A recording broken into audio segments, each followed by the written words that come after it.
Buenos días con todos, ¿ya me escuchan? Buenos días, Inge. Chévere.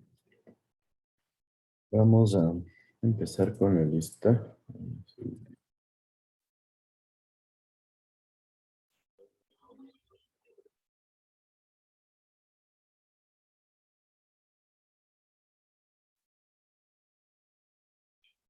Listo, está Jaime Álvarez. Presente, Inge, buenos días. Buen día. Diana Álvarez. Presente, Inge, buenos días. Buen día. José Arturo. Sandro Brito. Presente, Inge, buenos días. Buen día. Santiago Díaz. Presente, Inge, buenos días. Buen día. Elian Espín. Presente, Inge. Buenos días. Buen día. Carlos Galarza. Buen día, ingeniero. Presente. Buen día. Cristina García. Presente, Inge, buenos días. Buen día. Lisbeth Godoy. Presente, Inge, buenos días. Buen día. Pablo González. Presente, Inge, buenos días. Buen día. Luis Gordillo. Presente. Valeria Jaramillo. Presente, buenos días. Buen día. Ariel Lara. Presente. Jonathan Macías. Presente, Inge, buenos días. Buen día. Nicolás Mafla. Presente, Inge, buen día. Buen día. Shaden Mora. Presente, Inge, buenos días. Buen día. Sebastián Novoa. Presente, Inge, buenos días. Buen día. Julián Peñafiel. Presente, Inge, buenos días. Buen día. Vladimir Ponce. Presente, Inge, buenos días. Buen día. Erika Kinga. Presente, Inge, buenos días. Buen día. Santiago Romero.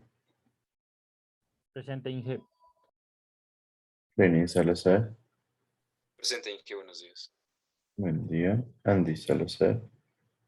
Presente, Inge. Nicole Sánchez. Presente, Inge, buenos días. Buen día. Sara Serrano. Presente, Inge, buenos días. Buen día. Y Dani Tibán. Presente, Inge, buenos días. Buen día. Dominic Baca. Presente, Inge, buenos días. Buen día. Byron Vinuesa. Presente, Inge, buenos días. Buen día. Brian Vizcaíno. Presente, Inge, buenos días. Buen día. Edgar Yuquilema. Presente, Inge, buenos días. Buen día. Y Mireia Zurito. Buenos días, Inge, Se presente. saltó de mí, Verde Soto. Buen día. Verde Soto, sí. Listo. Está bien. Listo, entonces estamos con la lista. Y bueno, no se olvide, con ustedes tendríamos el examen la siguiente semana, que sería viernes 12. Antes del examen necesitamos hacer una tutoría, puede ser algo rápido. Me parece que podríamos generar la mañana después de la clase, como ustedes acabamos a las 11, podríamos empezar un poco antes y quedarnos un ratito más.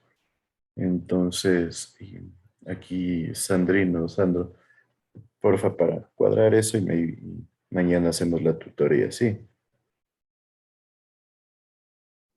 Sí. Listo, entonces, bueno, les agradezco porque tuve un inconveniente el día viernes, por eso no pude tener clases.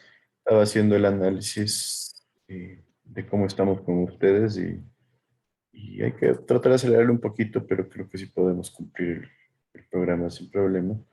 El otro curso no tuvo clases el martes, entonces estaríamos prácticamente en las mismas condiciones y podríamos seguir así. Entonces, ¿me hacen acuerdo hasta dónde llegamos con ustedes? Ya empezamos la unidad 3, ¿no es cierto?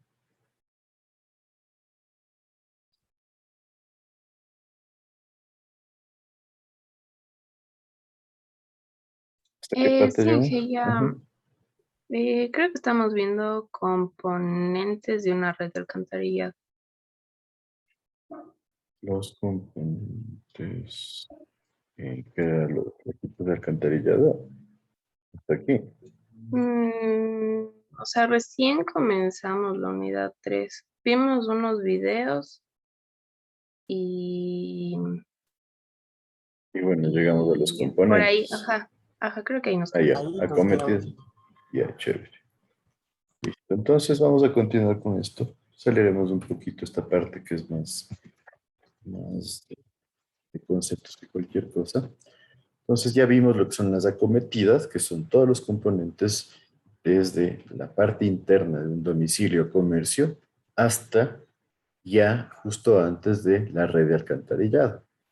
Mientras que las alcantarillas van a ser todos los elementos que estén bajo el suelo, bajo las vías urbanas y que nos sirvan para conducir el agua desde un alcantarillado o colector terciario a uno secundario y finalmente a uno primario, que es el más grande, que se encarga ya de llevar el flujo, ya sea a la que es la planta de tratamiento, que dijimos que esto no se da en todos los casos para nosotros, o buenamente a lo que sería la descarga directa al río, que lamentablemente es una de las cosas más comunes en nuestro medio. Entonces, hablamos ya de un colector propiamente dicho, cuando tenemos nosotros conductos de área grande, en donde nosotros vamos a recoger las aguas de varias alcantarillas que están transportadas, ya sea por alcantarillado primario o secundario. Pues el primario es el más pequeño en diámetro, el terciario o secundario. El terciario es el más pequeño en diámetro, es el que ya está en los puntos de distribución más simples. El secundario es el que ya toma agua de varios conductos o colectores terciarios. Y el primario va a ser el que ya toma el agua de varios conductos secundarios, o sea, ya tiene un diámetro mucho más importante. Entonces, los colectores principales suelen ser muy grandes. Normalmente en ciudades grandes se los hacen de hormigón porque tienen diámetros bastante grandes que ya no suele haber de manera prefabricada. Entonces es una parte importante. Normalmente están a profundidades bastante grandes debido a que tienen que llevar todas las aguas desde los domicilios, entonces las pendientes tienen que mantenerse y eso conlleva que nosotros tengamos colectores bastante profundos con diámetros bastante grandes también.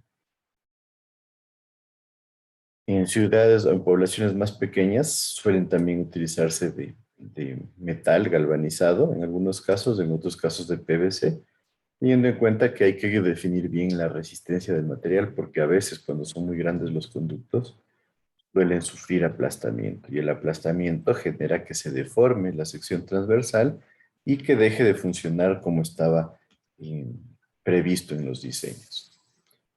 Por otro lado, tenemos los aliviaderos. Los aliviaderos de tormentas son en esencia conductos que están conectados al sistema de alcantarillado que nos sirven para deshacernos del agua en exceso cuando nosotros tenemos demasiado flujo.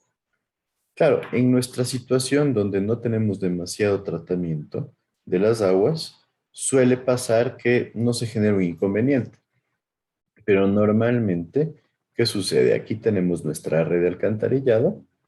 Esta red va hacia el colector principal y del colector principal va a la planta de tratamiento. Entonces, el aliviadero lo que hace es cuando se está inundando la ciudad, tiene una descarga directa a una quebrada. Entonces, en vez de llegar el agua al colector para colapsar la planta de tratamiento, genera una descarga directa a la quebrada. De esta manera, se alivia la sobrecarga que podría tener la planta de tratamiento y al aliviarse, nosotros ya protegemos a la planta de tratamiento. Obviamente, estamos descargando aguas hervidas a lo que es la quebrada y esto genera un problema ambiental. Pero ya, como les digo, desde nuestro punto de vista, en nuestro medio, no se vuelve realmente un problema por el hecho de que nosotros no tratamos la mayoría de aguas hervidas. Entonces, en esencia, lo que estamos haciendo es generarle un desfogue a lo que es el colector principal, que no nos va a ayudar de mucho y por ende no es tan común que nosotros tengamos estos aliviaderos. Entonces, aquí tiene un esquema simple. Tenemos el sistema de distribución de las aguas hervidas. Cuando empieza a colapsar el sistema, este aliviadero nos sirve como un punto de desfogue directo a la quebrada.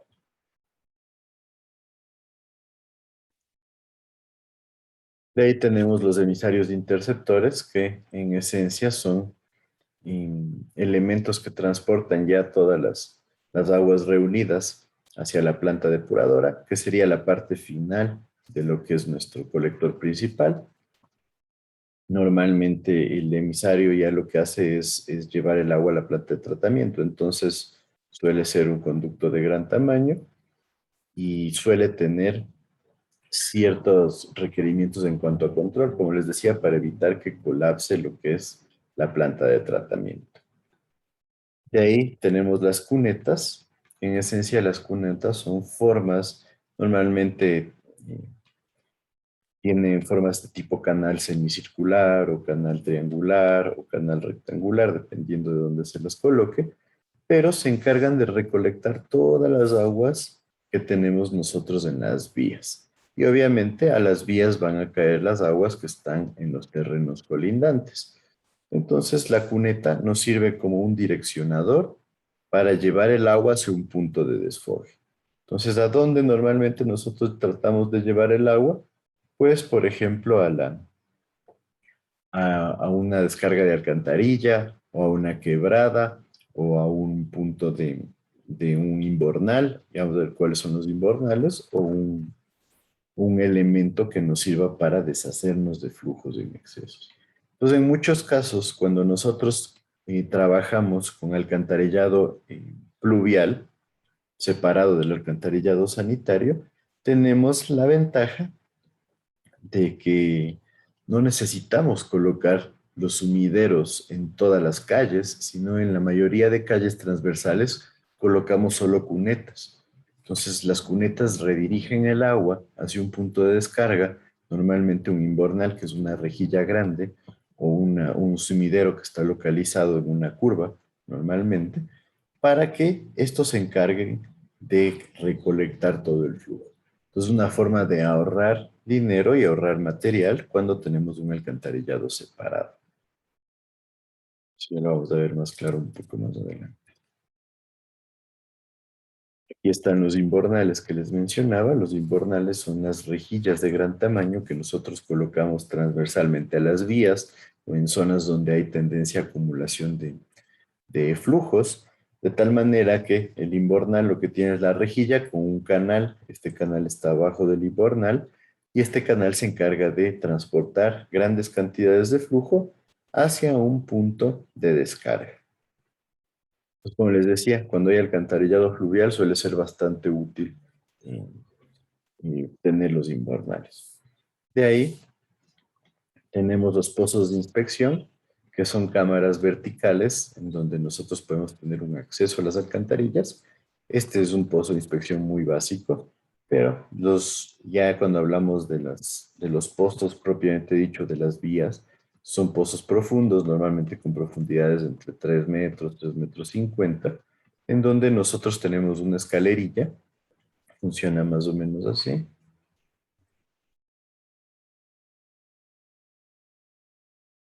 Donde nosotros tenemos una escalerilla que nos permite bajar. Y aquí tenemos la llegada y la salida de varios conductos.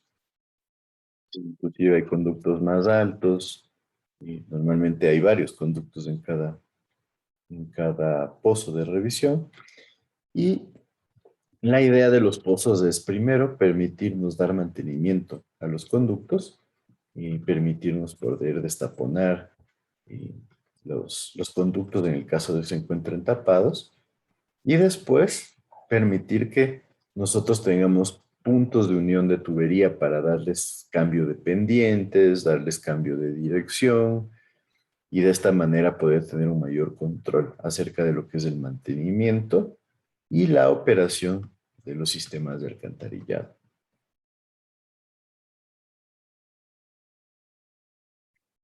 Ahí tenemos las estaciones de bombeo. Sabemos que el flujo libre no puede funcionar a presión. Entonces, tener una estación de bombeo significa que vamos a tener algo de flujo a presión. Entonces, hay que tener claro que, como mencionábamos en la clase anterior, el sistema de bombeo dentro de lo que es un sistema de alcantarillado va enfocado a elevar el nivel del agua para poder seguir trabajando a gravedad. Entonces es un sistema bastante diferente a lo que tenemos nosotros en lo que es sistemas de agua potable o sistemas a presión. Entonces, en esencia, lo que hacemos es solo elevar el flujo.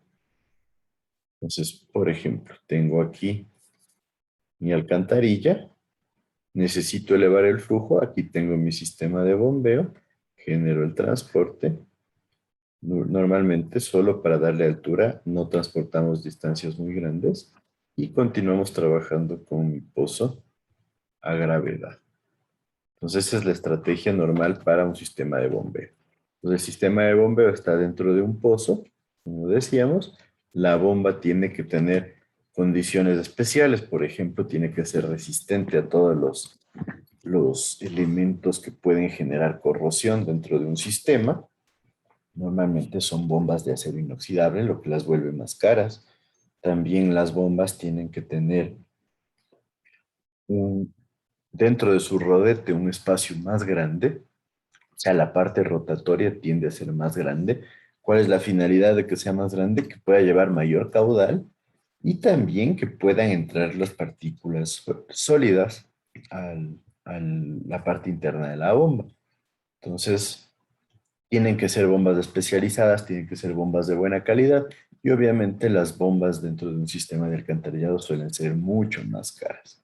Entonces, ¿qué significa que son mucho más caras? Un ejemplo simple, una bomba de un HP, que una bomba centrífuga para agua potable puede costar alrededor de $300. La misma bomba sumergible para agua potable de un HP podría estar alrededor de $600 y la misma potencia de un HP en una bomba para un sistema de alcantarillado podría estar alrededor de los $1,500, $1,600.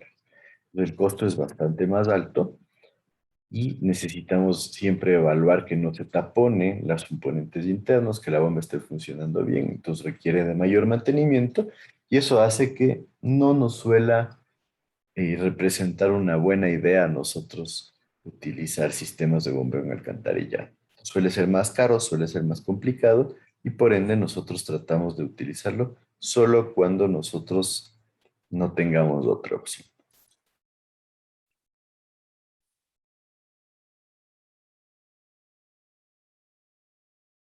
En cuanto al alcantarillado sanitario, vamos a empezar diciendo que el alcantarillado sanitario es el que va a tener todas las descargas de aguas servidas desde un domicilio, comercio, institución, etc. Entonces, va a tomar en cuenta las descargas de aguas grises, aguas de duchas, de tinas, de lavamanos y las aguas servidas de los inodoros, que suelen ser el mayor contaminante. Esto ha llevado a que se hagan muchos análisis y realmente se ha visto que suele ser conveniente en algunos casos generar lo que es un tratamiento para sistemas de aguas grises, en donde las aguas de duchas, de lavamanos, de fregaderos, son tratadas de una forma bastante simple.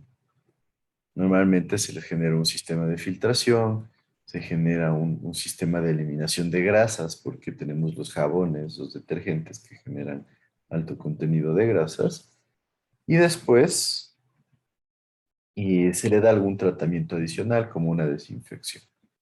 Entonces, ha habido bastantes avances en cuanto a esto. Se reduce dramáticamente lo que es la generación, más bien dicho, de aguas servidas, por el hecho de que las aguas grises de las duchas, lavadoras, lavamanos, son en cuanto a caudal bastante más grandes que los inodoros. Entonces, la idea de generar un tratamiento y reutilización de estas ha tenido una gran acogida a nivel mundial. Inclusive, en muchos casos ya se generan estas plantas de tratamiento y se vuelve a reutilizar, por ejemplo, para riego de jardines de estas aguas, y de esta manera reducimos dramáticamente la generación de contaminantes. Entonces, es una tendencia, hay que ver cómo se comporta, pero nosotros aquí en nuestro país todavía no manejamos este tipo sistemas. En los nuevos edificios que son de gran tamaño ya se está buscando reutilizarla. En algunos se genera lo que es un tratamiento, en otros simplemente se trata solo las aguas lluvias, pero ya existe esa opción. Entonces, como recomendación es bastante útil, no es tan caro, o sea, haciendo números, por ejemplo, una planta de tratamiento para una oficina mediana o una casa bastante grande, un par de casas trabajando a la vez, podría costar alrededor de unos $6,000. Entonces, si nos podemos analizar lo que serían $6,000 para la planta de tratamiento, podría no representar un costo tan importante. Claro que si nosotros tenemos que hacer una cisterna adicional con un sistema de bombeo, podría terminar costando unos $2,000 o $3,000 más, diciendo que sea una cisterna pequeñita, pero realmente el beneficio de lo que es el costo ambiental realmente podría ser muy útil a largo plazo. Entonces, vale la pena que nosotros consideremos estas opciones. Entonces, vamos a decir nosotros que el alcantarillado sanitario es lo más recomendable por el hecho de que nosotros estamos separando todas las aguas servidas. Van a llegar todas a esta cámara de inspección domiciliaria que nosotros le conocemos como una caja de revisión, y de ahí se genera la unión domiciliaria con lo que es el conducto del alcantarillado, que después va a llevar el flujo hasta una cámara de inspección pública. Entonces va a funcionar totalmente separada de lo que es las aguas lluvias, y de esa forma el flujo que se maneja es mucho menor y la contaminación del flujo de agua suele ser bastante menor también. Entonces, el alcantarillado sanitario vamos a decir que es la red de tuberías a través de la cual nosotros vamos a descargar de forma rápida y segura las aguas residuales municipales, que van a venir de aguas domésticas, comerciales, industriales, etc. Hacia la planta de tratamiento, esto no se cumple siempre en nuestro medio, y finalmente a un sitio de vertido para evitar que se causen ni daños ni molestias. Entonces, si nos saltamos la parte de la planta de tratamiento, nos estaríamos saltando una de las partes más importantes y generamos una alta contaminación. Adicionalmente, el sistema de alcantarillado pluvial es un sistema que capta y conduce las aguas lluvias para la disposición final, que normalmente se puede generar como infiltración, haciendo pequeñas lagunas de infiltración, almacenamiento en algún tipo de depósito para poder ser reutilizada, o una eliminación a causas naturales como una quebrada o directamente hacia un río. Y el alcantarillado combinado, que va a ser el que capta y conduce simultáneamente el 100% de las aguas que nosotros tenemos en los sistemas, y al mezclarlo lo que hacemos nosotros es generar alta contaminación, porque normalmente nosotros vamos a tener volúmenes de agua o caudales de agua mucho más grandes para aguas lluvias que para aguas servidas. Entonces, en época de lluvias, el caudal que se genera por aguas lluvias puede ser de 8 o 10 veces más grande al caudal que se genera por aguas servidas. Entonces, estamos contaminando con aguas servidas un volumen muy grande, y eso requiere una planta de tratamiento con una capacidad mucho mayor, lo que genera un altísimo costo de tratamiento, y en esencia es la excusa para que nosotros aquí en Quito no tengamos tratamiento de agua, porque es muy caro. Entonces, hay avances y hay opciones para plantas de tratamiento, pero creo yo que todavía estamos bastante atrasados. En el alcantarillado combinado ya no se permite, o bueno, no se debería permitir generar lo que es una infiltración, o sea, lagunas para infiltración, sino se debería tratar siempre las aguas. Como no lo hacemos, nosotros estamos descargando directamente al río, y tengan en cuenta que ese sí es un problema bastante crítico.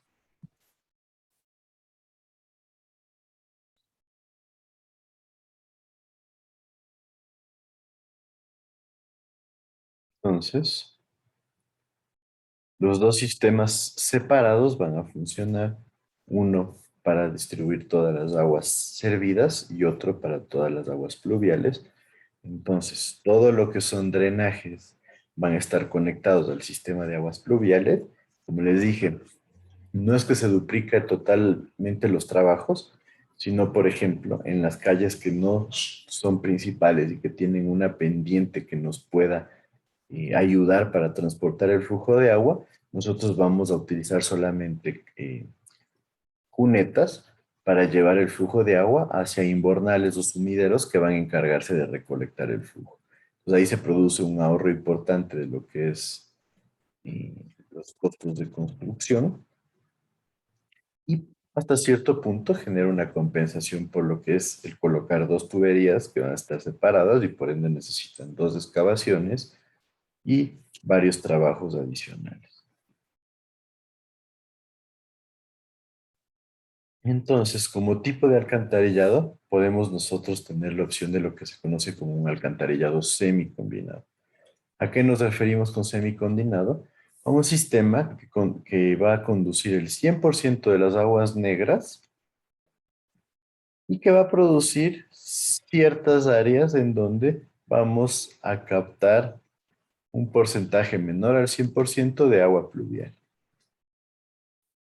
En esencia, llevamos todas las aguas negras, las aguas servidas y un poco de aguas lluvias. ¿Por qué creen ustedes que nosotros trataríamos de hacer algo así?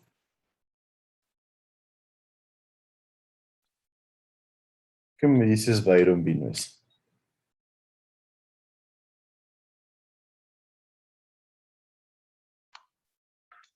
O sea, aquí en este caso no se tendría el 100% separado, ¿cierto? Entonces, yo de lo que podría pensar es que, eh, chuta, no sé cómo, no se me ocurre. O sea, ¿para qué tendríamos un sistema semicombinado? Esa era la pregunta. ¿Para qué o bajo qué condiciones, no?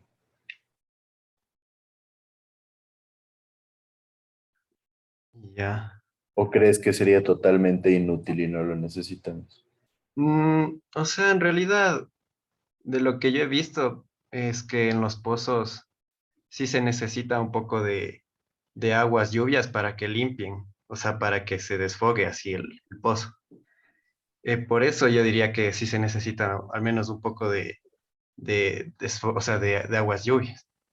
Pero de Bueno, ahí, esa parte sí, bastante correcta. A veces la cantidad de agua en las aguas hervidas suele ser muy bajita y requiere pendientes más grandes para evitar la sedimentación. Pero ahí entraría el factor cálculo que nosotros deberíamos hacer en función de la cantidad de agua que tenemos. ¿Me seguías diciendo?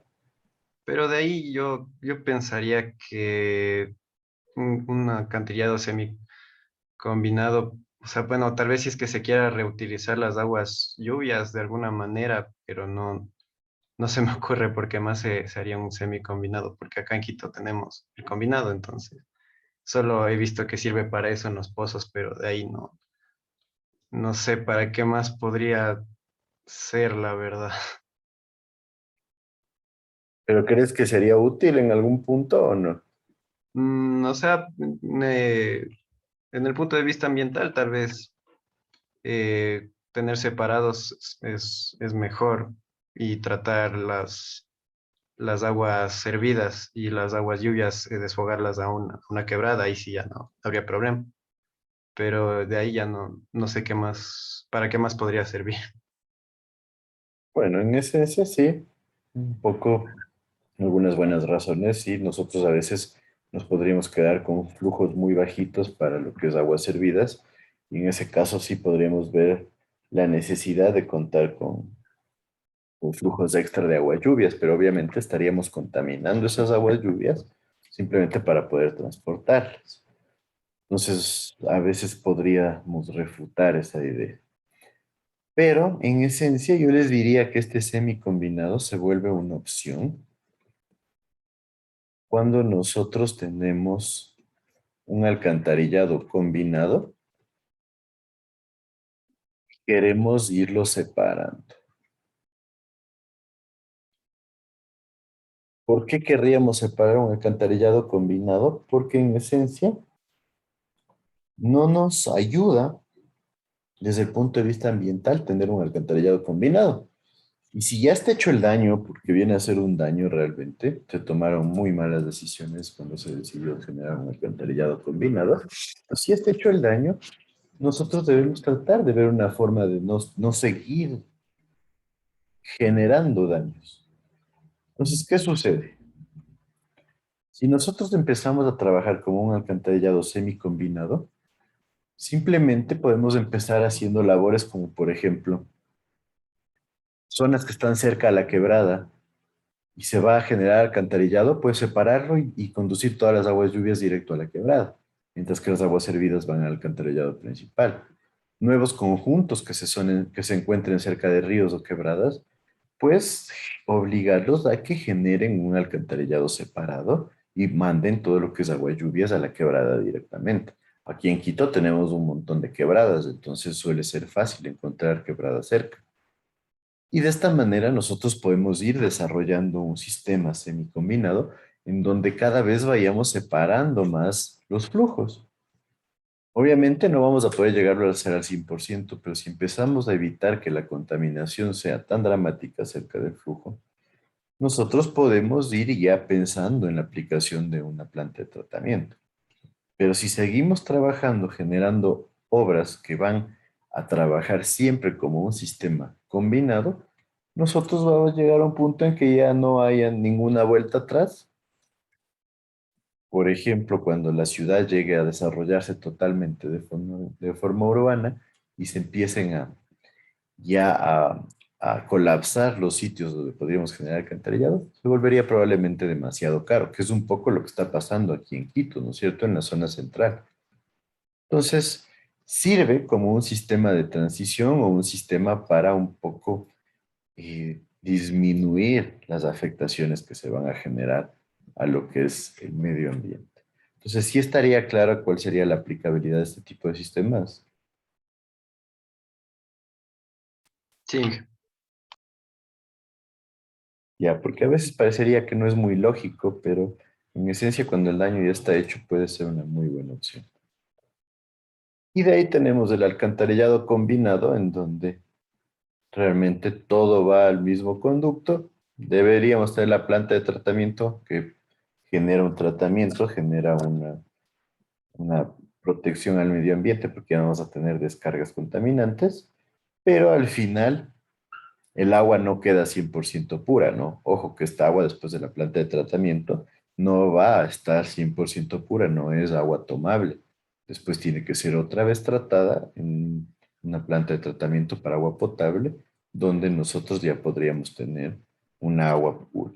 Entonces, en esencia, lo que hacemos es quitarle los contaminantes peligrosos, quitar si es que hay metales pesados, nitritos, nitratos, contaminantes que puedan generar afectaciones a la salubridad, y de esta manera entregar ya al río una descarga de una calidad aceptable que cumpla los parámetros de la calidad de agua en las fuentes. ¿Se acuerdan? Por eso veíamos nosotros que al principio del semestre hay la calidad del agua en la fuente, que es la que nosotros deberíamos tener en nuestros ríos para poder utilizar esa agua en la planta de tratamiento y a tener agua de buena calidad en nuestro sistema de distribución de agua potable.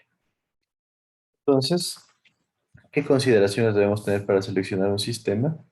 Pues se busca el alcantarillado pluvial cuando hay bastante riesgo de inundaciones. Tengan en cuenta que el sistema pluvial va enfocado a lo que es deshacerse de las aguas lluvias. Entonces, cuando está combinado y tenemos mucha agua lluvia, colapsa el sistema y eso significa que las aguas hervidas mezcladas con las aguas lluvias salen a la vía.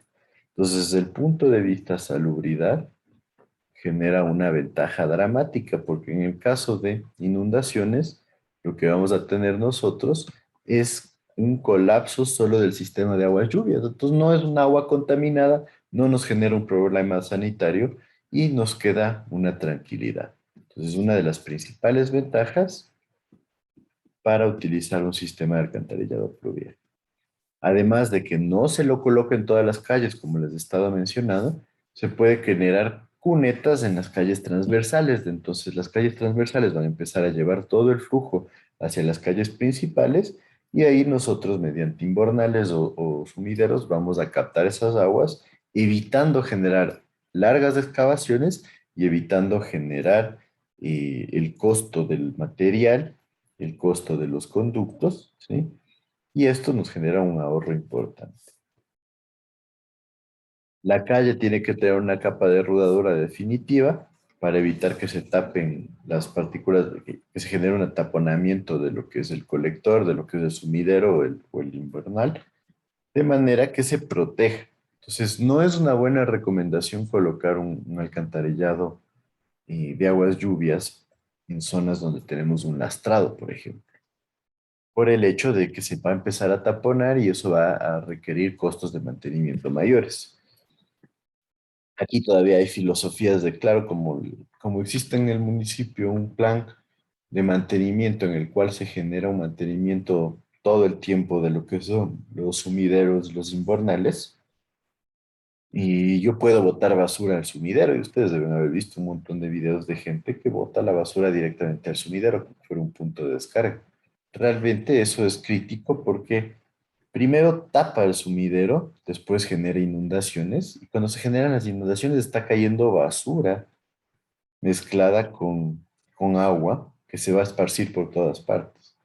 Entonces hay que tener mucho cuidado con lo que son los taponamientos en invernales o sumideros, porque también pueden dar un problema de salubridad importante, especialmente cuando no hay un buen control.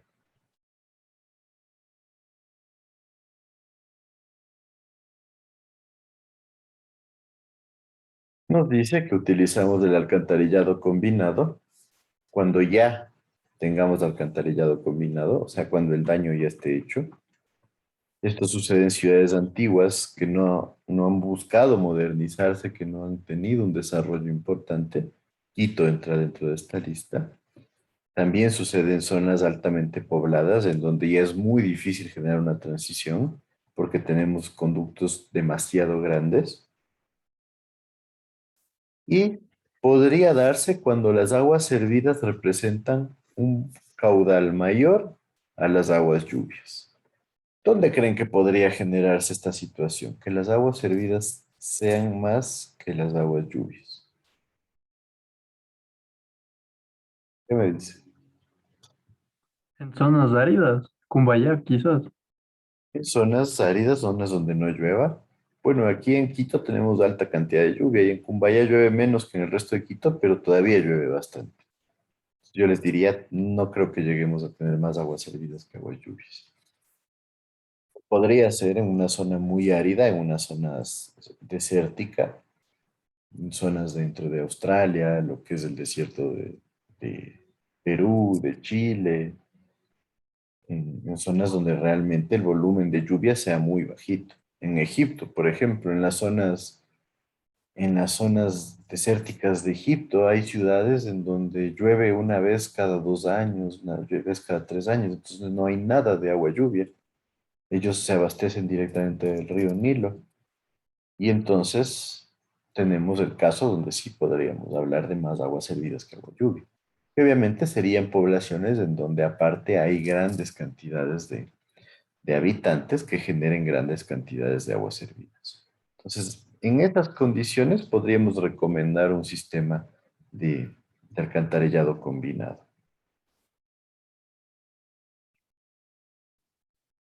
Nos dice que obviamente la mejor opción que vamos a tener siempre es para un sistema de alcantarillado nuevo que sea separado. Siempre. No hay discusión ahí. Realmente parecería inclusive que tenemos un ahorro.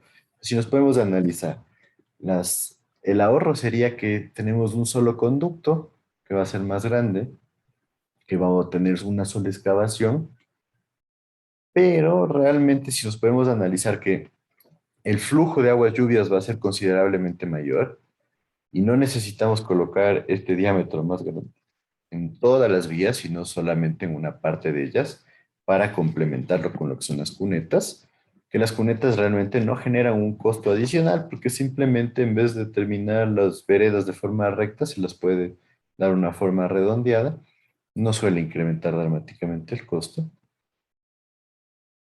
Y de esta forma nosotros tenemos un ahorro importante porque ya no tenemos que hacer excavación en todas las calles, ya no tenemos que colocar conductos en todas las calles. Y por otro lado, el conducto sanitario suele ser mucho menor en diámetro. Entonces, ahí se puede generar una pelea en donde habría que analizar punto por punto si realmente podríamos decir que un alcantarillado combinado representa ahorros en lo que es la instalación. El alcantarillado separado nos ayuda a prevenir la contaminación, a proteger las fuentes de agua porque estamos generando una recarga de acuíferos, ya si sea que utilicemos de filtración, o por otro lado estamos utilizando una recarga de cuerpos superficiales de agua, pero genera una ventaja porque no estamos contaminando ese flujo. Y la necesidad de contar con plantas depuradoras pequeñas es una ventaja dramática porque, como les decía, el flujo de agua y lluvias puede ser 8 veces a 1 lo que es el flujo de aguas hervidas. Entonces, con una planta 8 veces más pequeña podemos tratar las aguas hervidas de una población. Entonces, ahí nosotros ya tenemos una ventaja dramática. Ten en cuenta que nosotros, cuando tenemos alcantarillado combinado, hacemos una planta de tratamiento y tiene que ser gigantesca porque tiene que almacenar volúmenes de agua gigantescos. Mientras que en el caso de un sistema separado, vamos a necesitar plantas muy, muy pequeñitas y eso nos puede servir para generar una red de plantas de tratamiento pequeñas que no ocupen demasiado espacio, que no generen demasiadas complicaciones y que nos sirvan para generar un tratamiento esparcido a lo largo de la ciudad. Aquí en Quito ya les he comentado que la opción que se está barajando y que en teoría ya está hasta preaprobada con un préstamo del Banco Interamericano de Desarrollo de cerca de $1.000 millones, se conoce como la planta de la Vindobona y va a ser una planta que genere, en teoría, el tratamiento de todas las aguas de Quito, pero realmente es muy difícil porque no todo Quito está conectado de una manera adecuada a las redes de alcantarillado. No todo Quito descarga de forma correcta en las redes, mucha gente descarga directo a las quebradas. Entonces, hacer una inversión tan grande para una planta de tratamiento que va a estar ubicado en un solo sitio, probablemente no sea la mejor consideración.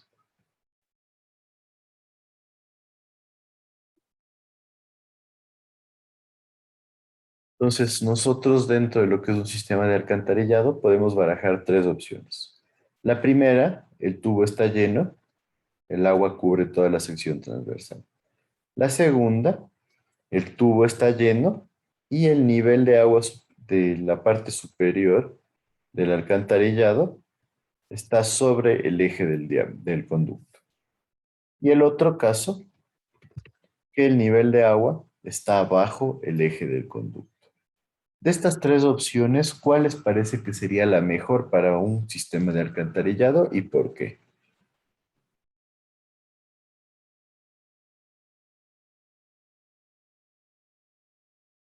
¿Qué me dice?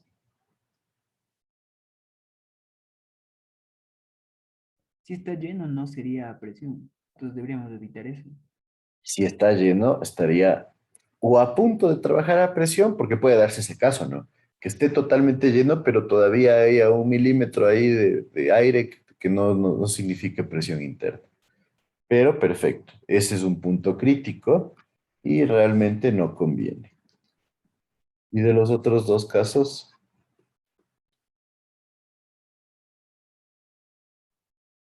Si tiene muy bajo nivel, no sucedería o sea, se sedimentarían los desechos. si tiene muy bajo el nivel, se sedimentarían los desechos y realmente no, porque la sedimentación depende de la velocidad y ya vamos a ver del esfuerzo tractivo que se le conoce. Entonces nosotros sí podemos tener canales con alta velocidad y una capacidad de eliminar sedimentos importantes. Si estuviera muy bajo el nivel, ¿no implica que está poco aprovechada la tubería? Esa sí puede ser una buena respuesta. Aquí podríamos decir que yo tengo un sobredimensionamiento, ¿no? ¿Por qué podría ser un sobredimensionamiento?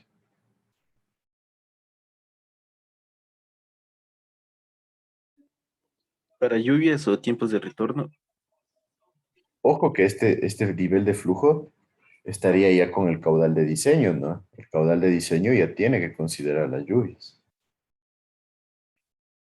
Estaríamos hablando de un conducto con un nivel de aguas bajito. ¿Cuáles serían las ventajas y cuáles las desventajas de este caso?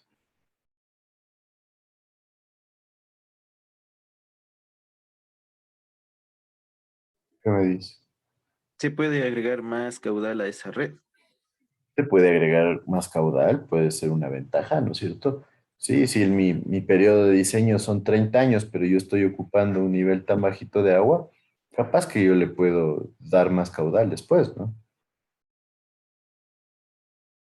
Entonces, después de 30 años más, capaz que el caudal está por acá, pero sigue funcionando sin problema. Entonces, podría ser una ventaja, que podría ser un sistema con un periodo de diseño muy, muy alto. ¿Cuál podría ser una desventaja?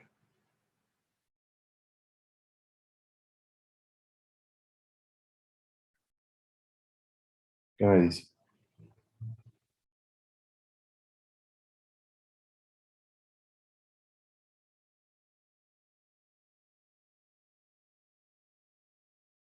¿Qué me dice?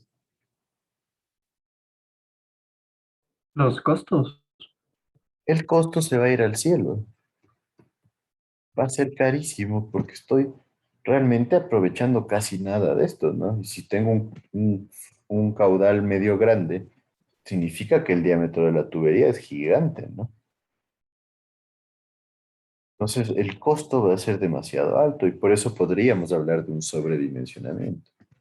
Entonces, la ventaja es que no vamos a tener problemas en un montón de tiempo, pero la desventaja es que va a ser carísimo y nadie quiere invertir. Nadie quiere invertir tanto para un sistema que va a durar 100 años.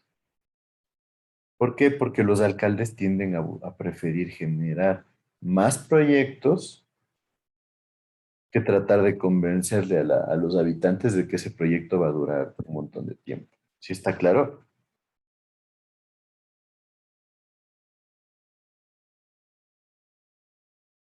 Además de que en vez de invertir tanto dinero en un solo sistema, yo puedo hacer probablemente dos que funcionen así, ¿no?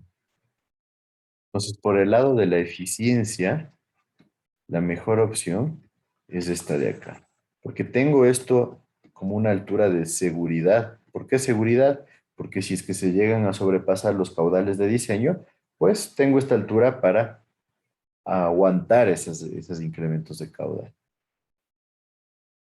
Pero también tengo una buena cantidad del conducto llena y de esa manera nosotros tenemos la tranquilidad de que estamos teniendo una eficiencia desde el punto de vista económico. ¿Está claro?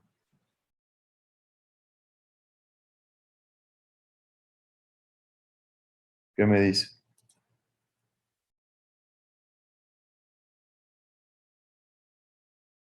¿Sí o no? ¿Qué me dice? Sí, Inge. No he pasado de las 10, vámonos un par minutos antes de continuar. Yo sé que esta parte teórica es un poquito tediosa.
Listo, continuamos, ¿me siguen?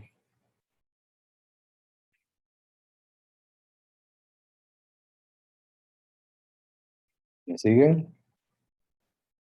Sí. Listo, entonces, cuando hablamos de un flujo en canales circulares parcialmente llenos, nosotros vamos a decir que vamos a buscar trabajar sobre el eje del conducto, debido a que nosotros tenemos una característica bastante interesante de este tipo de conductos.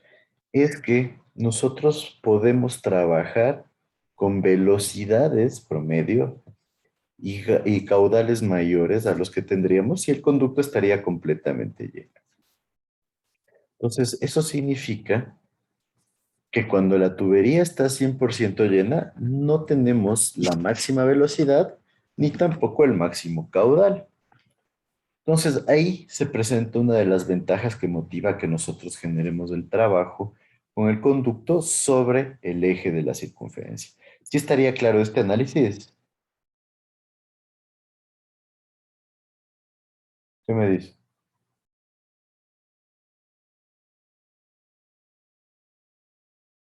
Sí, Inge. Entonces, lo deben haber visto en hidráulica general, las ecuaciones, los diagramas para el cálculo de conductos circulares parcialmente llenos, pero en esencia, nosotros vamos a trabajar con flujos sobre el eje del conducto favorablemente, o sea, no es una ley, pero nos genera una ventaja, porque aparte de que tenemos un buen rango de seguridad, no estamos sobredimensionando el sistema y también podemos llegar a tener velocidades y caudales más altos que si el conducto estuviera trabajando 100% lleno. Entonces, eso es lo que nos motiva a nosotros a trabajar en estas secciones. Entonces, para ver las condiciones para poder manejar velocidades máximas en un conducto parcialmente lleno, nosotros vamos a tener un conducto de diámetro D, radio R, y el tirante del agua que corresponde a la altura del flujo de agua dentro del conducto va a ser Y. Entonces, en función de eso, nosotros debemos buscar cuál es la relación de Y sobre el diámetro que nos va a dar la máxima velocidad para el flujo. Entonces, se le puede definir como AB a la superficie libre. El ángulo teta va a ser el ángulo que se genera para que dos radios conecten al punto central con A y B. Y tendríamos para área y perímetro mojado estas ecuaciones de acá. El área en un punto cualquiera que esté sobre el eje de la tubería va a calcularse con esta ecuación de aquí. Radio al cuadrado sobre 2 por el ángulo teta menos el seno del ángulo teta, siendo el ángulo teta en radianes. Y el perímetro va a ser el radio por el ángulo teta. Entonces, el radio hidráulico va a corresponder a lo que sería la división de área sobre perímetro mojado, que nos terminaría resultando en el radio sobre 2 veces el ángulo teta por el ángulo teta menos el seno del ángulo teta. Entonces ya tenemos una ecuación para el radio hidráulico en esta sí,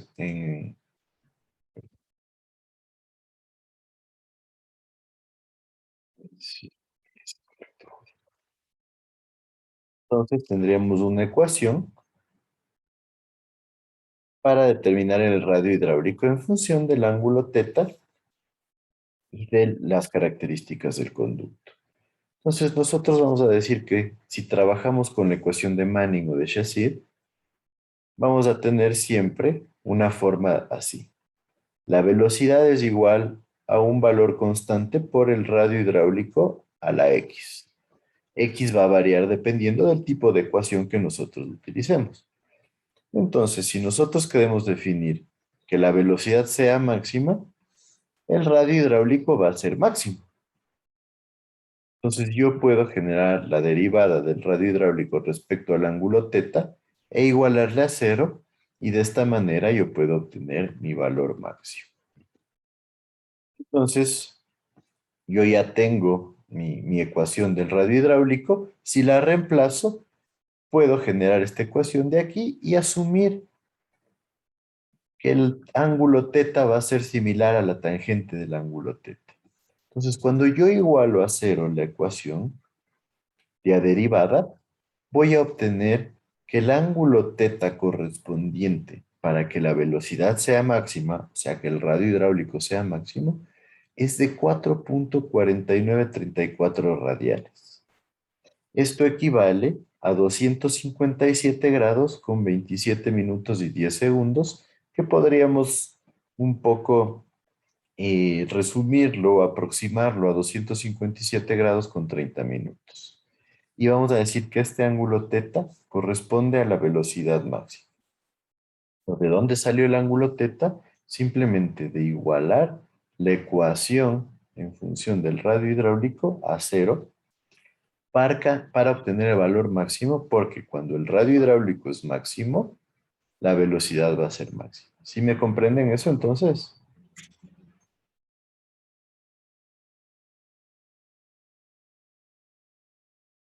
¿Qué me dicen?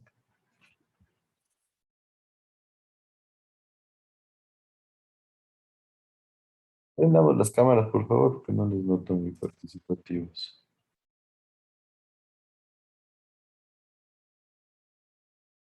Entonces,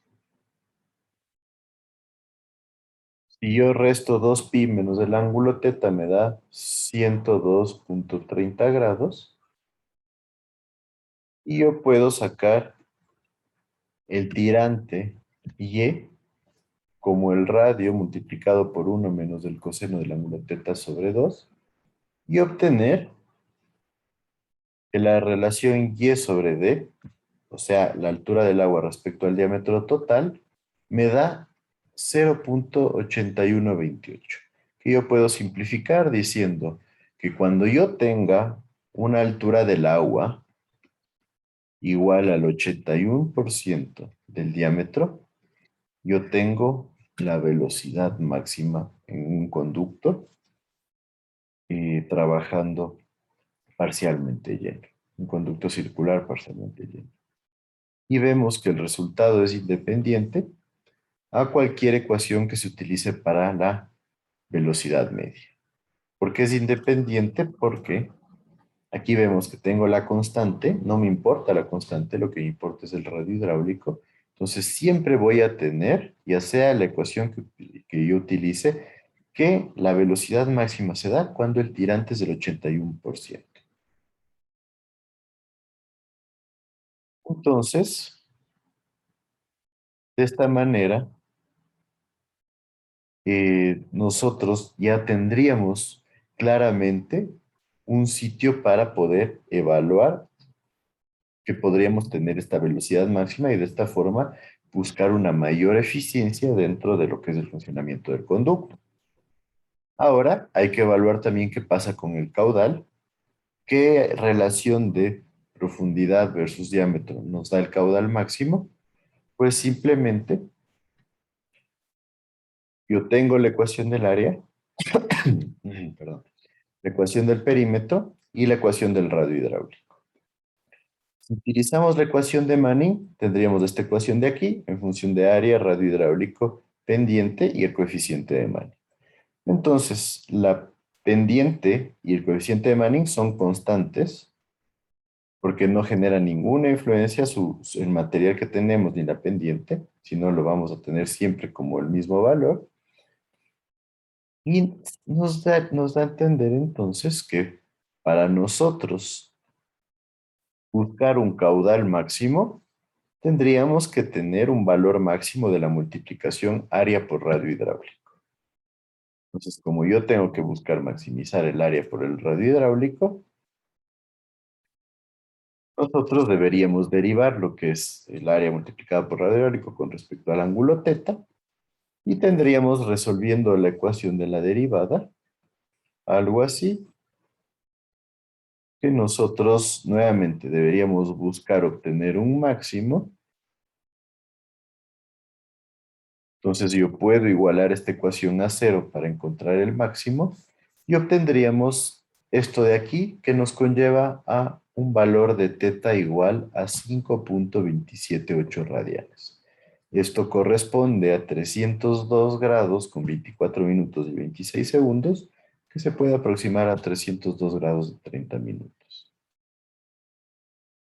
Entonces, 2pi menos el ángulo teta me da 57 grados con 30 minutos, teniendo en cuenta que sería el ángulo restante, ¿no? Y tengo teta, entonces 2pi radianes menos el ángulo teta me da este ángulo de aquí. Entonces, en función de lo que hemos visto, tendríamos nosotros que el tirante, aplicando la misma ecuación, nos da 93.8%. O sea, yo tengo, al momento de utilizar la ecuación de Manning, porque todo esto nació de la ecuación de Manning, que el caudal máximo ocurre cuando el tirante equivale al 94% aproximadamente del diámetro total o de la altura total. ¿Sí está claro esto?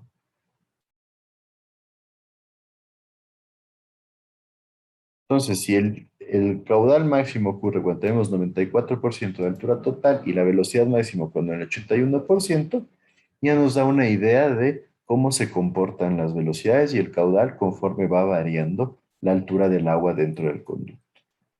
Y aquí nos dan el mismo análisis en función de la ecuación de Chassid. La ecuación de Chassid nos da un valor un poquito diferente. En vez de ser el 94%, nos da el 95%.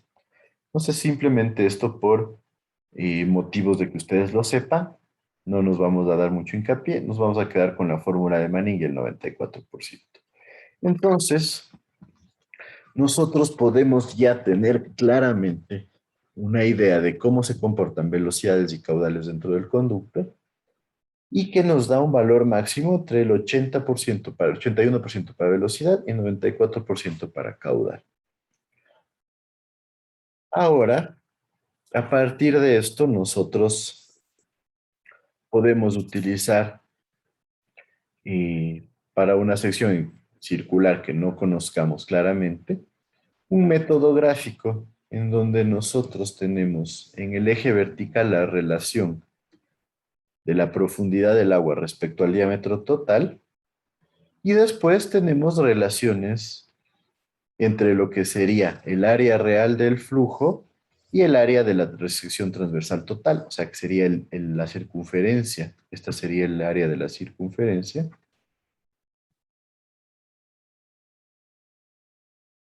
Y en otro lado tenemos la curva PM que nos indica la relación entre el perímetro mojado real y el total de la circunferencia. Este gráfico ya lo deben haber visto. Y es el que nosotros tenemos aquí. ¿Ya han visto este gráfico? Comenten un poco acerca de para qué lo han utilizado.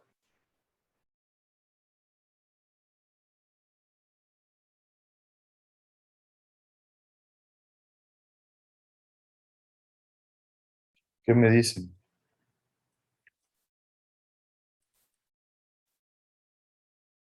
A ver, Santiago Romero, ¿qué me dices tú? La verdad, no recuerdo haber visto este gráfico, Inge. Yo eso les firmo que de ley utilizaron este gráfico en hidráulica general. Es una de las partes principales del capítulo 3 de hidráulica general, en donde se maneja lo que es flujo parcialmente lleno. Ya se ven estas ecuaciones.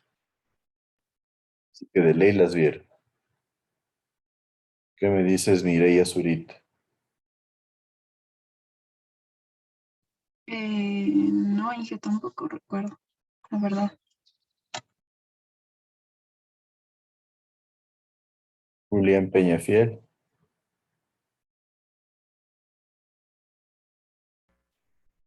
Tampoco recuerdo la verdad, Inge.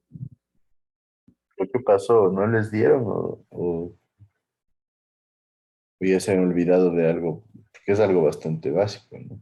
Tal vez nos olvidamos, pero sinceramente no recuerdo este gráfico, Inge.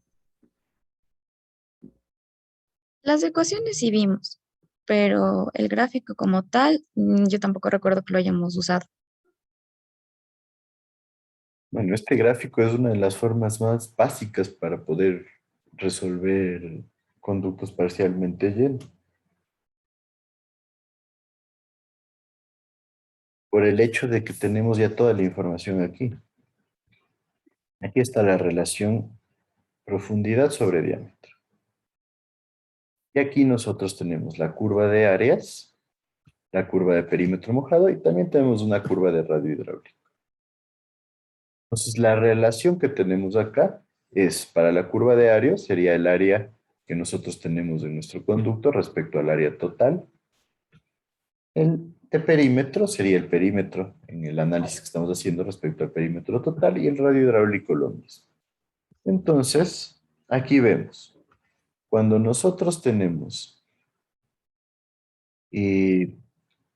variaciones como por ejemplo el 80% de la altura total, miren, el radio hidráulico se vuelve máximo. Si recuerdan, la condición para que nosotros tengamos velocidad máxima era que el radio hidráulico sea máximo. Y eso nos daba en el 81%, un poquito más arriba de esta línea. Entonces podemos ver que hay concordancia entre lo que estábamos analizando anteriormente con esta relación de áreas y perímetros. Entonces, hay varios de estos tipos de gráficos. Entonces, este es el más básico, el más simple, y nos sirve para determinar las características geométricas. Entonces, ¿qué sucede? Yo les puedo decir, listo, cogemos un conducto con el 90% de lleno. Entonces, yo cojo el 90%, me voy a las curvas y veo, ¿no es cierto? La curva de perímetro mojado me dice que vamos a tener alrededor del 81%. Entonces, el perímetro real sobre el perímetro total, que aquí estaba como F, va a ser igual a 0.81. Eso significa que yo puedo calcular el perímetro total, ¿no es cierto? El perímetro total va a ser pi por diámetro. Entonces, si es que mi diámetro es 2 metros, el perímetro total va a ser 2pi. Entonces, yo tendría que el perímetro real va a ser igual a 0.81 por 2. Y de esta forma ya tengo calculado el perímetro de una manera muy, muy rápida y muy simple. Hacemos exactamente lo mismo con los otros datos, por ejemplo, la velocidad, perdón, el área.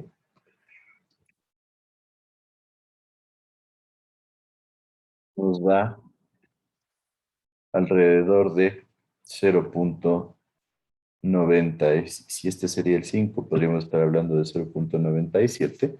Eso significa que mi área respecto al área total va a ser igual a 0.97 y el área total va a ser igual a pi por diámetro al cuadrado sobre 4. Lo mismo, si tengo un diámetro de 2, tendría 4 sobre 4. Nos quedaría el área igual a pi. Entonces nuestra área va a ser igual a 0.97 por el valor de pi. Aquí me siguen cómo funciona este diagrama y por qué es tan útil.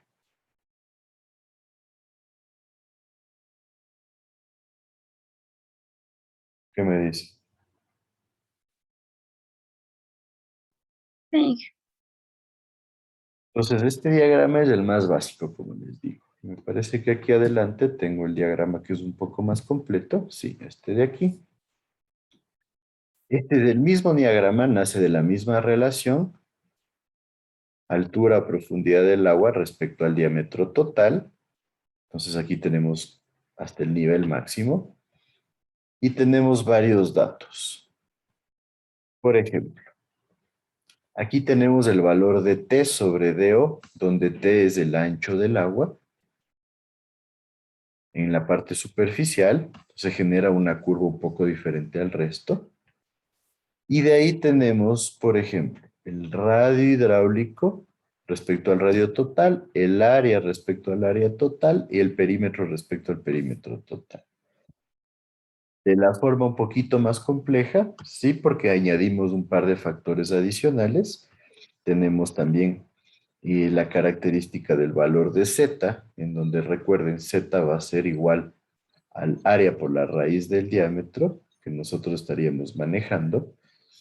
que va a ser igual al área por la raíz del área sobre el ancho de la superficie, y de donde este diámetro que se lo pone aquí corresponde a la profundidad hidráulica, que ya la vimos. Si recuerdan, la profundidad hidráulica simplemente es una razón entre el área total y el ancho de la superficie, que nos sirve para tener una idea de la altura del agua para poder determinar lo que es el número de Froude. Entonces, de ahí la importancia de este factor Z. Y aquí tenemos la profundidad hidráulica respecto al diámetro total. Entonces, este, como ven, es un poquito más elaborado, tiene un poco más de información, e inclusive tenemos un diagrama más, que es este de aquí. Y este diagrama es el que más nos va a interesar a nosotros, porque este diagrama es el que va a relacionar caudales, áreas y velocidades. Entonces, en este diagrama,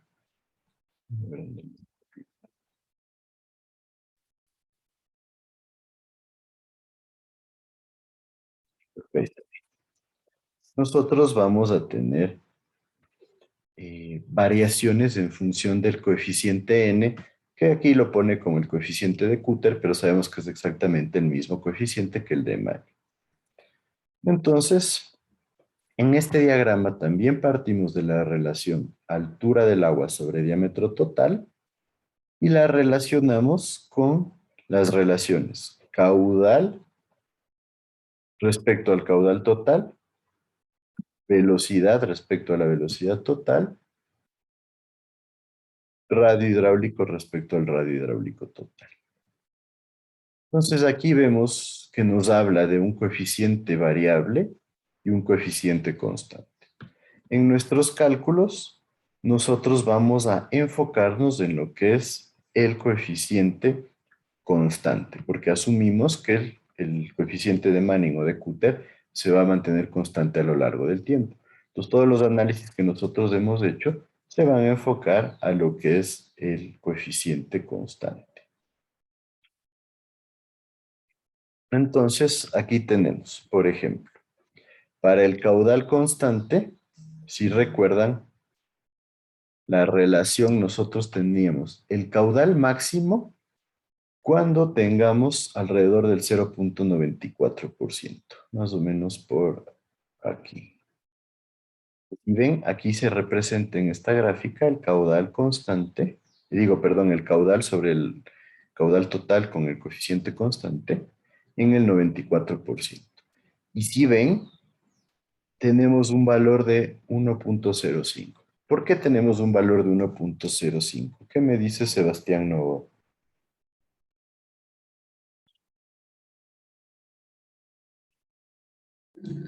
Esos valores que están definidos horizontalmente representaban, ¿qué dije? No te escuché bien la última parte que dijiste. Los valores que están en la escala horizontal representaban, ¿qué exactamente?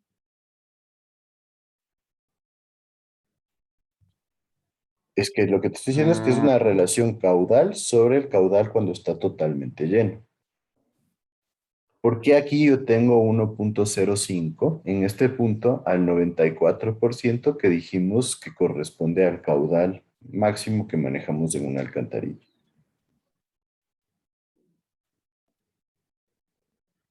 Ahí estaría pasándose ya más del punto crítico que debería tener el caudal. ¿Por qué punto crítico?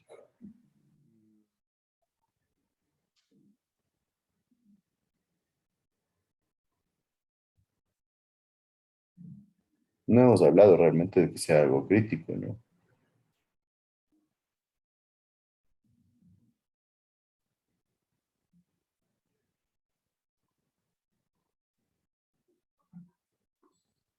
No se me ocurre exactamente qué puede ser. Porque acabamos de decirlo hace unos momentos que el caudal es máximo no cuando el tubo está 100% lleno, sino cuando está al 94%. Entonces, si esto está relacionando el caudal en una situación X con el caudal al tubo lleno, obviamente va a ser mayor porque dijimos que es el caudal máximo. Nos está dando la razón de qué tan más grande es el caudal cuando estamos en el 94% de altura sobre el diámetro total. ¿Sí está claro eso? Ya, sí. Porque aquí significa que si es que el caudal es 1, yo tengo un 5% más de caudal cuando estamos trabajando al 94%. Y si ustedes ven esto, desde más o menos por aquí, que representa más o menos 0,76% o algo por el estilo, yo tengo caudales mayores al caudal a tubo lleno. ¿Qué significa? Que si es que este es mi conducto, esta es mi altura, no lo estamos llamando D, sino Y, y este es el diámetro. Cuando yo tengo que Y sobre D se encuentra entre el 0,76 hasta, podríamos ponerle el 0,99%, el caudal va a ser mayor al caudal a tubo lleno. ¿Sí está claro? Eso significa que cuando yo tengo más del 76% de altura en una alcantarilla, el caudal que estoy llevando va a ser mayor a que el caudal que tendríamos si el tubo estaría trabajando completamente lleno. ¿Sí me entienden esta situación? Y por el Sí, sí otro está claro. lado, ¿qué también nos interesa? Pues la velocidad. ¿Qué sucede con la velocidad? Aquí está la relación V sobre velocidad llena cuando el coeficiente de Manning es constante. Miren, recuerdan al 81% teníamos la velocidad máxima, ¿no es cierto? Y miren, desde el 50% hasta el 100%, que sería, podemos poner el 99 porque el 100 llega al justo, yo tengo velocidades más grandes que a tubo lleno. Entonces, la relación Y sobre D, cuando se encuentra entre el 50% hasta 1, tengo que la velocidad es mayor a la velocidad a tubo lleno. ¿Sí me siguen con esto? Entonces, ¿qué me interesa a mí? Que el conducto sea eficiente en cuanto a llevar buen caudal y a llevar buena velocidad. Recuerden, el caudal significa que estoy llevando una buena cantidad de flujo, la velocidad significa que estoy teniendo una alta velocidad y recuerden que yo tengo que cumplir un criterio de velocidad para deshacerme de los sedimentos. Entonces me conviene que la velocidad sea alta. Entonces, esto es lo que motiva a que nosotros trabajemos con el conducto sobre el 50%. Es el diámetro sobre 2. ¿Está claro ahí? Tenemos más velocidad, tenemos más caudal, entonces yo busco trabajar en esta zona, no tan cerca del totalmente lleno para tener un ámbito de seguridad, pero aquí tenemos comprobado cómo para nosotros es una ventaja trabajar con un conducto parcialmente lleno sobre el eje, con el nivel de agua sobre el eje del conducto. ¿Qué me dicen? ¿Algún comentario?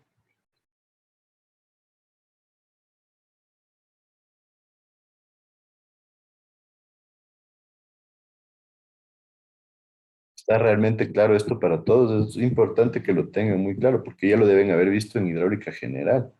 Y me dicen ahora que ni siquiera los gráficos los recuerdan. Entonces, vale la pena hacer un buen recordatorio porque esta es la base para poder identificar cómo trabajar nosotros en una alcantarilla. Por eso son tan importantes estos gráficos, porque si ustedes ven, tienen toda la información a la mano, ¿no es cierto? Tienen área, tienen perímetro, tienen radio hidráulico en el anterior gráfico. Con el área, con el perímetro y con el radio hidráulico, de una podemos venir y calcular caudal, velocidad. Ya está resuelto prácticamente el ejercicio. Después tenemos que generar la comprobación para que la tensión tractiva o la pendiente sean suficientes para deshacerse de los sedimentos, pero la base principal del cálculo está aquí. Por eso la importancia de estos gráficos. Ya van a ver que se los encuentran en tablas, pero realmente estos gráficos son muy útiles porque son fáciles de llevar, son fáciles de entender y pueden darnos resultados muy rápidamente. Entonces, si estamos todos 100% claros, si alguien tiene dudas, hable ahora, por favor.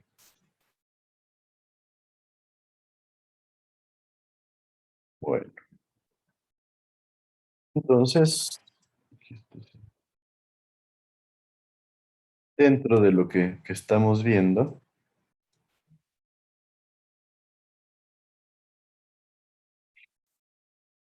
nosotros tenemos las relaciones entre caudales con el caudal total, la velocidad con la velocidad total.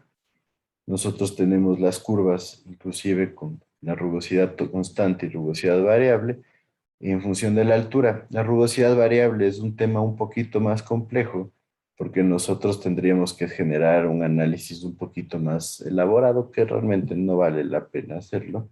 Eso ya se lo utilizaría cuando estemos trabajando con software. Pero para nuestros alcances, realmente trabajar con la rugosidad constante es lo que necesitamos hacer.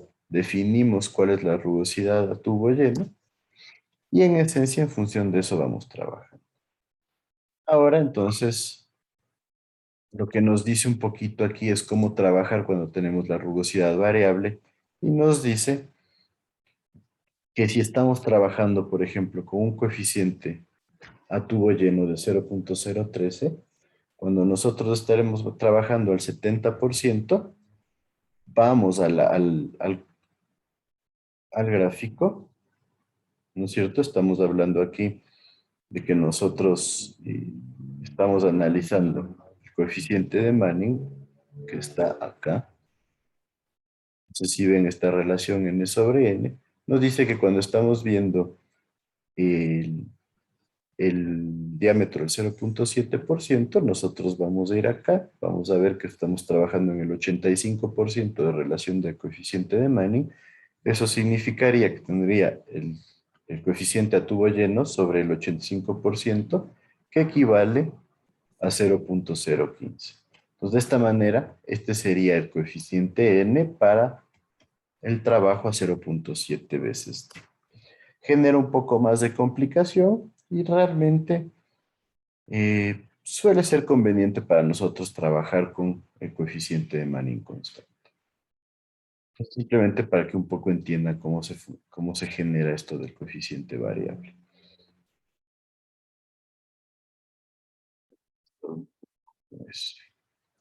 Entonces, tenemos nuestra curva de caudales. Dijimos que se ve claramente que el 94% significa el caudal máximo. Y vemos que podríamos llegar, nosotros decíamos 1.05, nos dice un poquito más alto, hasta 1.07. O sea, el caudal puede crecer hasta un 7% si estamos trabajando con el 94% de la altura total. Y para las velocidades, ya dijimos, del 81% nos da la velocidad máxima, que llega hasta 1.14 veces la velocidad a tubo lleno. Entonces vemos que hay un incremento bastante importante. Entonces, justo lo que les decía, cuando trabajamos sobre el 50%, la velocidad es más alta que la velocidad a tubo lleno, y esto significa, o más bien dicho, nos da un apoyo para poder trabajar en esta zona entre el 50 y el 100% de lo que es la altura del agua, evitando estar muy cerca del 100%, porque si es que por alguna cosa fallaron nuestros cálculos de caudal, pueden incrementarse y generar un colapso del sistema, y nosotros no quisiéramos eso. Entonces aquí les he puesto otra tabla. Esta tabla la pone Arturo Rocha en su libro de hidráulica, en donde tenemos ciertas variables, por ejemplo, el área, el perímetro mojado, el radio hidráulico y ciertas relaciones, como ya las hemos ido viendo. Nos indica qué sucede a tubo lleno, cuáles son los resultados, cuál es el caudal máximo en función de Manning. Aquí también en función de Chassis, realmente no le damos mucho interés, y la velocidad máxima, que como vimos es independiente del tipo de ecuación que estemos usando. Entonces tenemos, por ejemplo, la relación de radio hidráulico sobre el radio hidráulico total, cuando hay velocidad máxima, cuando hay caudal máximo, ¿sí? Entonces es un cuadro que en esencia nos da los máximos que nosotros acabamos de ver en el gráfico anterior.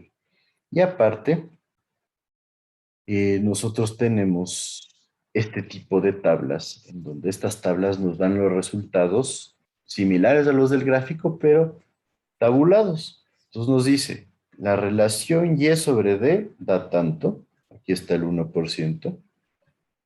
¿A cuánto equivale esto en área? Para poder sacar el área. Entonces yo digo, si tengo una relación de 0.01, el área va a ser 0.0013 sobre el diámetro al cuadrado.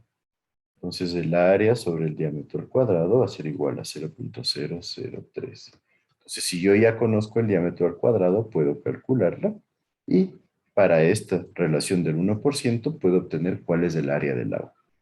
Lo mismo con el perímetro, tendría perímetro sobre diámetro, es igual a 0.2003. Eso significa que si yo conozco el diámetro, puedo calcular fácilmente el perímetro mojado para esta condición y lo mismo el radio hidráulico. Yo tengo esta tabla en función de todas las relaciones, pasando cada 1%, y de esta manera también puedo tener los cálculos simplificados. El uso o no uso de esta tabla depende de cómo se acomoden ustedes. Para mi gusto, la mejor opción sigue siendo el gráfico porque es mucho más pequeño, mucho más fácil de relacionar. La ventaja de esta tabla de aquí es que tienen los valores mucho más exactos, ¿no? Como hablan cada 1%, es mucho más fácil tener los valores exactos e inclusive se puede interpolar entre dos valores y llevar un poco más allá la exactitud. Pues esta tabla viene dada así, hasta el 100%, y de esta forma nosotros aquí tendríamos ya todas las bases para poder tener los datos y poder calcular los sistemas de alcantarillado. Entonces, ¿qué me dicen? ¿Está claro el funcionamiento de la tabla y del diagrama? Sí, porque verán que me dijeron que no lo habían visto, entonces es importante que todos me digan que están de acuerdo y que saben cómo funciona esto porque les facilita los cálculos. Si no, les tocaría empezar a utilizar ecuaciones para caudales, ecuaciones para velocidades, ecuaciones para áreas, para perímetros, para radio hidráulica. Y realmente se vuelve mucho más largo porque normalmente van a trabajar en un proceso iterativo y van a empezar a comprobar, bueno, si le pongo una altura de un 72%, ¿cómo va a resultar el caudal? Entonces empiezan a generar varias iteraciones para poder identificar cuál es la relación que más les conviene. ¿Alguna duda acerca de eso?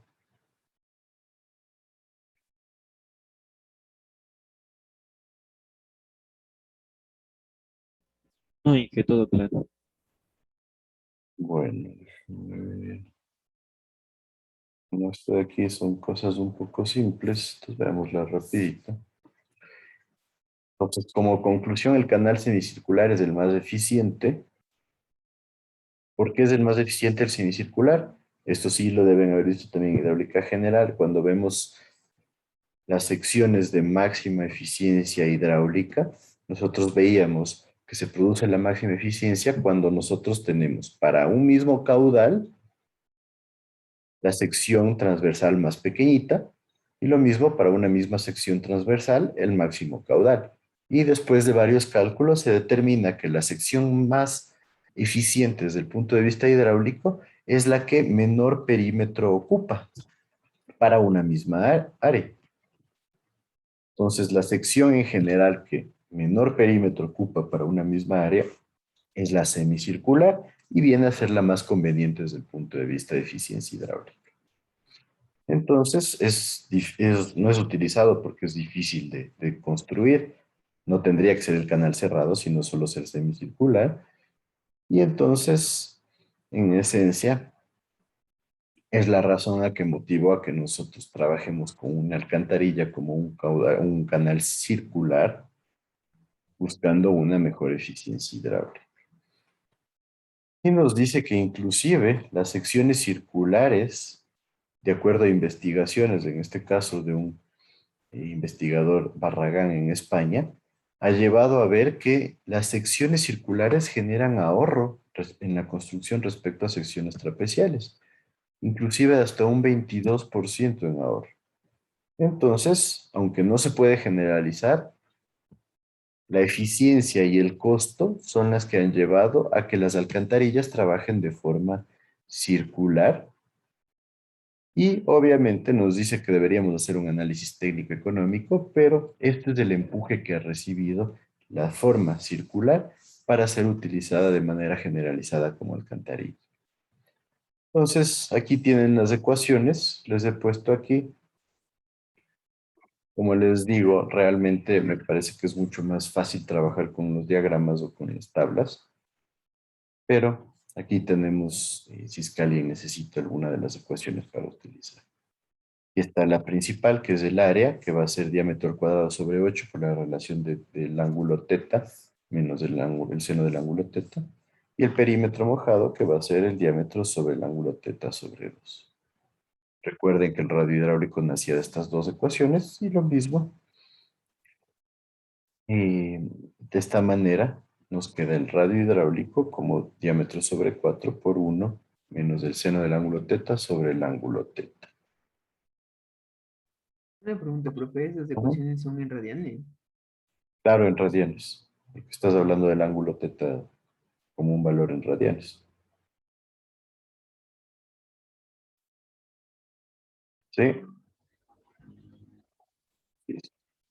Entonces, también vamos a decir que la ecuación de Manning es la ecuación que nosotros vamos a usar para lo que es las alcantarillas. Ya sabemos que es empírica, ya sabemos que eso sirve bastante para los canales. Tuberías circulares parcialmente llenas y totalmente llenas se utiliza también bastante.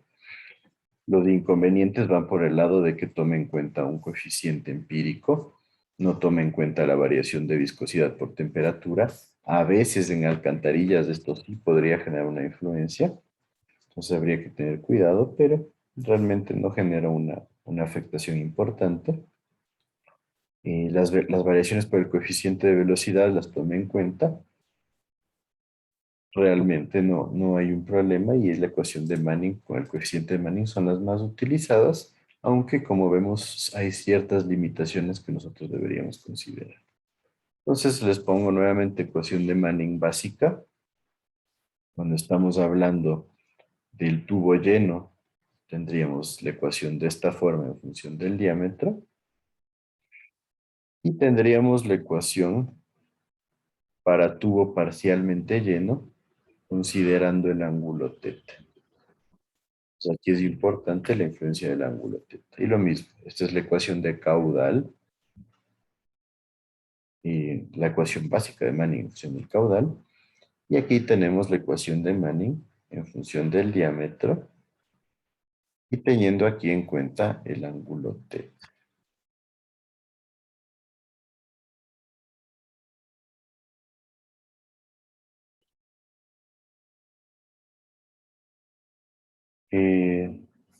La ecuación de flujo crítico nos da en función de la energía mínima que vamos a utilizar para obtener el calado crítico o la altura del agua crítica. Se genera en función de una derivación y vamos a decir que considera el ancho de la superficie del agua y el área de la sección crítica. Entonces, al tener esta ecuación, nosotros vamos a poder determinar lo que es el área de la sección crítica. Y el área de la sección crítica simplemente la vamos a calcular en función del caudal y de lo que es el ancho de la superficie del agua. Entonces, de esta forma nosotros sabemos para qué tipo de diámetro tendríamos nosotros flujo crítico y vamos a ver ya la clase siguiente, porque ahorita no tenemos tiempo, pero no se recomienda jamás trabajar para flujo crítico porque es un flujo muy inestable, es un punto de transición. Entonces vale la pena conocer cuál es el área crítica porque nosotros vamos a tener que determinar el número de Froude y en función de eso, ya lo vemos en la siguiente clase, pero la recomendación es que el número de Froude esté menor a 0.9 o mayor a 1.1, o sea, lejos del valor de 1 que nos da flujo crítico por la volatilidad que tiene el flujo cuando estamos en número de Froude 1, que sería un flujo crítico. Entonces, hasta aquí, ¿alguna duda, algún comentario o algo más?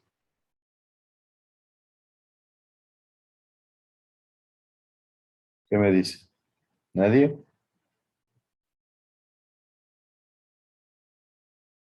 Bueno, entonces vamos a quedar ahí. Mañana no se olviden, nos tomamos unos minutos para tener una tutoría y en función de eso ya quedaríamos listos para el examen la siguiente semana, el día viernes. La materia iría hasta acá, hasta lo que veamos el día de mañana, que probablemente sea un par de ejercicios de hidráulica de alcantarillas. Y con eso ya podemos tener listo el tercer bimestre. No se olviden que tienen también un trabajo para el tercer bimestre, que deberían entregarlo pronto. Entonces, si no hay más comentarios, podemos quedar ahí. Sandrino, por favor, mañana me hace acuerdo para tener la tutoría y conversar de cualquier duda. Realmente están bien Inge, en notas, pero disculpe, hay ¿a qué hora sería la Ajá. tutoría mañana? Como lo hemos manejado, podemos tomarnos los 20 últimos minutos de clase o 15 y quedarnos un rato después de clases. Inge, ¿puede quedarme un ratito hablando con usted? Ya, pero rapidísimo. Ya. Hasta luego, profe, gracias. Luego, Hasta luego. Luego, Inge. luego. Ya. Inge, verá, ya ¿Qué me terminé el dices? plan. Ya terminé el plan y nomás en la planta de tratamiento me dijeron que les presente qué parámetros voy a analizar. Es Ya. porque me dijeron, obviamente no va a ser todas las tablas. Entonces eso quería hoy escribirle al ingeniero Fernando Castro para que me ayude a ver, pero no sé. Porque solo eso me falta de poner en la metodología. O sea, ahí tienes que ver los parámetros principales, ¿no? Claro. Vas a hacer un análisis físico, químico y bacteriológico, entonces, ¿qué vas a considerar? ¿Cuáles van a ser tus parámetros? Ajá, Hay entonces algunos que son básicos de ley, la turbiedad, el color, y necesitas incluir de ley también el DBO, por ejemplo.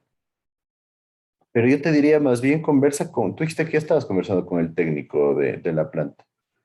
sí, ya me dieron todos los permisos, ya solo me dijeron Por que eso, pero con él el conversa para cronograma. ver Ya cuáles hice el te cronograma recomiendo.